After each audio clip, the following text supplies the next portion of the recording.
Okay, hello everyone. Here I want to provide a tutorial on how to change poses and background on Snapchat profile on an Android device.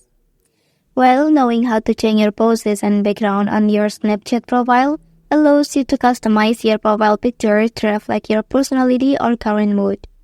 And by being able to update your poses and background, you can keep your profile fresh and engaging, making it more appealing to your friends or followers on the platform. So let's go to the tutorial.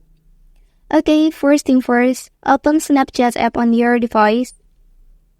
Okay, after that, here you can enter to your profile page and then tap on your avatar.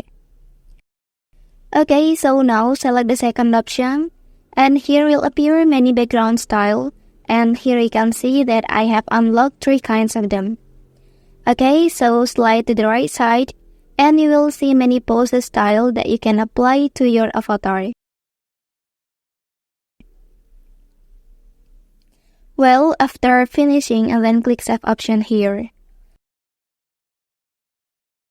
Well, that's the tutorial on how to change poses and background on Snapchat profile on Android device.